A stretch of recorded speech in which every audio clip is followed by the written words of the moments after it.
Welcome back to chemistry two notes channel. आज हम alkene का इम्पोर्टेंट टॉपिक डिस्कस करेंगे और वो है ज्योमेट्रिकल आइसोमेरिज्म इन एल्कीन्स। इसको और एक नाम है, उसे कहते हैं cis trans isomerism. Cis trans isomerism actually ये बहुत बड़ा टॉपिक है, इसके बहुत सारे एग्जांपल्स हैं, लेकिन हम अल्कीन्स पर ही डिपेंड रहेंगे और इसी को समझने की कोशिश करेंगे। ठीक है, तो ये समझने के लिए कि सिस ट्रांस है क्या, हम वो देखते हैं। देखिए, आपको कुछ रूल्स याद रखना है कि ये कहाँ कहाँ किस किस कंडीशन में पॉसिबल होता है, सिस ट्रांस आइसोमेरिज्म या ज्योमेट्रिकल आइसोमेरिज्म। देखिए, इसको और एक नाम है, इसे कहते हैं स्टीरियो आइसोमेरिज्म, क्योंकि ये क्या होता है, इसमें हम देखते हैं कि बॉन्ड को ब्रेक नहीं करते हैं बल्कि हम बॉन्ड को मोड़ते हैं। मोड़ना या उसको कहते हैं कन्फर्मेशन। तो हमको नए स्ट्रक्चर्स मिलते हैं जो कि ज्योमेट्रिकल आइसोमर्स कहलाते हैं। ठीक है, आपको रूल्स याद रखना है, फिर हम एग्जांपल लेंगे, आप समझ जाओगे। देखिए, पहला रूल ये है कि कार्बन कार्बन डबल बॉन्ड होना ज़रूरी है, क्योंकि एल्कीन की बात हो गई है। तो ये है पहला कंडीशन। ठीक है, presence of carbon carbon double bond. Second condition क्या है, प्रेजेंस ऑफ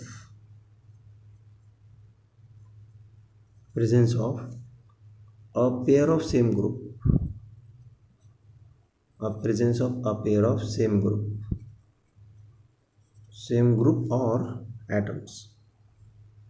ये इसके बगैर सिस ट्रांस आइसोमेरिज्म पॉसिबल नहीं है। और थर्ड रूल, जो लास्ट रूल है, वो ये है कि ये जो पेयर है, एक pair of same group must जरूरी है वो मॉलिक्यूल में same group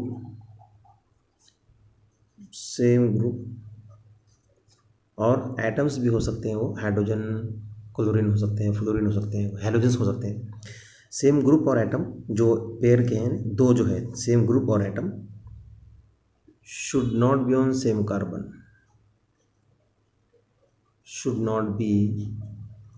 not be attach to same carbon. देखो, ये तीन रूल है, ये आपको पूरा सिंप्लीफाइड किया है हमने,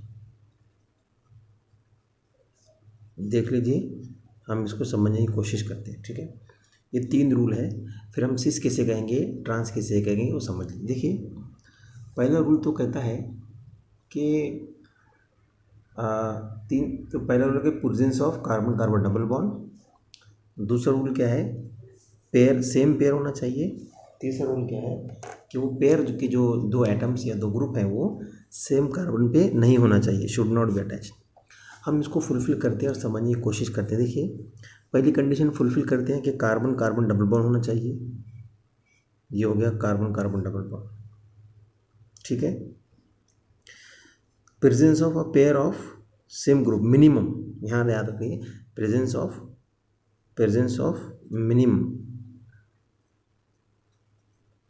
कम से कम एक पेयर होना चाहिए। तो समझ लीजिए वो हाइड्रोजन है और वो सेम कार्बन को अटैच नहीं होना चाहिए। देखिए, अब ये कार्बन की वैलेंसी है 2 4, हमने पहली कंडीशन फुलफिल कर दिया, डबल बॉन्ड आ गया। अब आपको यहाँ पर ग्रुप्स लगाना है। ठीक है, तो अगर मैं यहाँ H ले लेता हूँ और ये H और ये H, ये इथीन है, तो ये इथीन में सिस ट्रांस आइसोमर्स होंगे। देखिए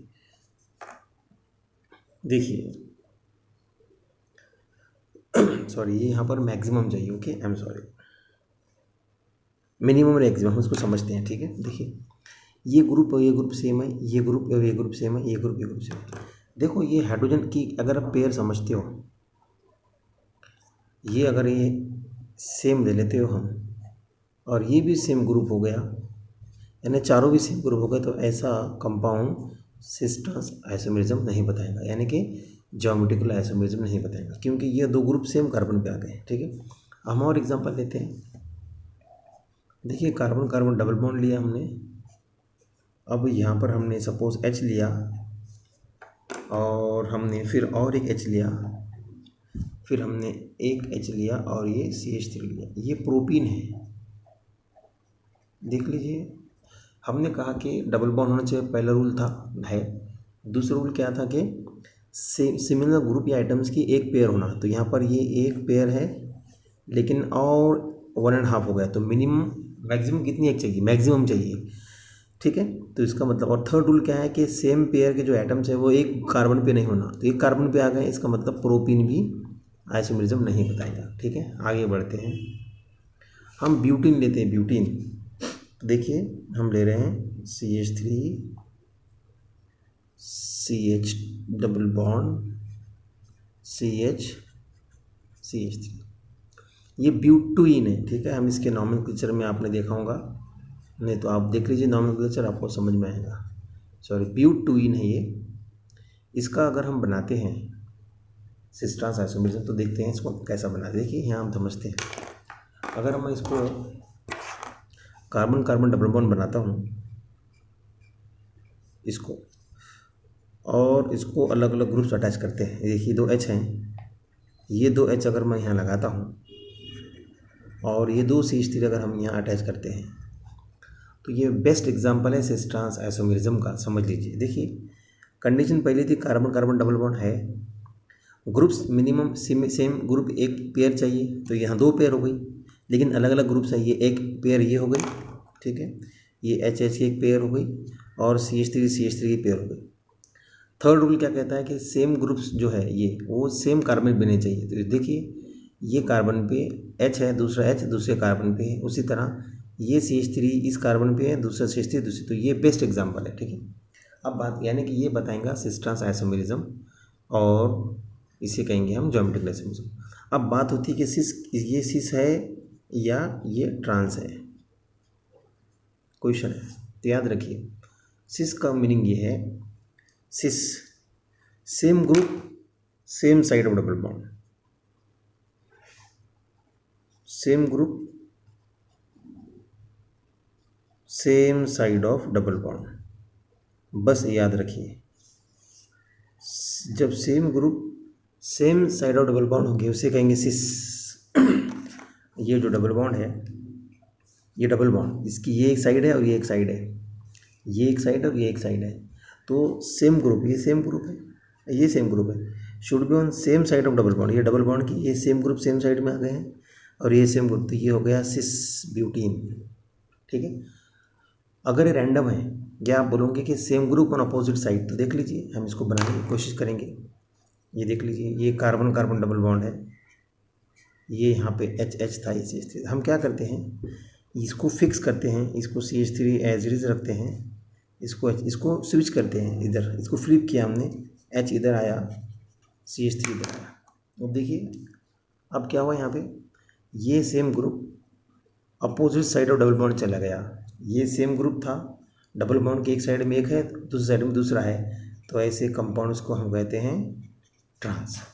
तो ये सिस ट्रांस आइसोमेरिज्म है जो कि हमको अल्कीन में दिखाई देता है, ठीक है। हम और एग्जांपल लेंगे, उसको समझने की कोशिश करते हैं। देखिए अगर मैं ये लेता हूँ, देख लीजिए ये बॉन्ड लाइन फार्मूले में हम समझने की कोशिश करते हैं। देखिए ये ब्यूटीन, अब आपको समझ में आना चाहिए कि ये सिस है या ट्रांस है। देखो ये 4 कार्बन, तो 1 2 3 4, हमको पता है बाय डिफ़ॉल्ट यहाँ पर H है, बाय डिफ़ॉल्ट यहाँ पे H है, वही हम इससे पहले एग्जांपल लिए उसको डिस्कस कर रहे हैं। तो आप देखिए कि ये जो H और ये H, ये डबल बॉन्ड का, ये जो डबल बॉन्ड है, ये डबल बॉन्ड यहाँ मैं बना रहा हूँ, ये इसका एक साइड है और दूसरा साइड ये है, ठीक है। तो एक साइड एक सेम ग्रुप का एक H इस साइड में है, दूसरा H उस साइड में है, या आप ये ले लीजिए 2 CH3, एक इस साइड में एक इस साइड में है। जब अपोजिट साइड में ग्रुप सेम ग्रुप्स होते हैं तो उसे हम ट्रांस आइसोमर्स कहते हैं, ठीक है। ग्रुप्स बदल सकते हैं आप, अगर आप ले लीजिए, ये देख लीजिए, अगर हम ये ले रहे हैं C double bond C C C C C, ये देख लीजिए, ये H है, ये H है, यहाँ पर अगर हमने ब्रोमीन लिया तो ये सी से ट्रांस है, बोलिए ये ब्रोमीन सेम साइड में, तो ये हो गया सिस, ये सिस हुआ। और अगर ब्रोमीन या H अपोजिट साइड में है, ये देख लीजिए, ये ब्रोमीन यहाँ हमने इसको फ्लिप किया है कार्बन को और ये उसको एज इट इज रखा, तो ब्रोमीन अपोजिट साइड में है, या आप H ले लीजिए, तो ये हो गया ट्रांस, ठीक है। इस तरह हम ले सकते हैं। और एग्जांपल लेंगे एक, देख लीजिए, अगर ये डबल बॉन्ड है यहाँ पर ब्रोमीन है, यहाँ पर H है, यहाँ पर आयोडीन है और यहाँ पर H है। अब इसमें क्या होगा देखिए, इसमें सेम ग्रुप मालूम करना है तो ये सेम ग्रुप है।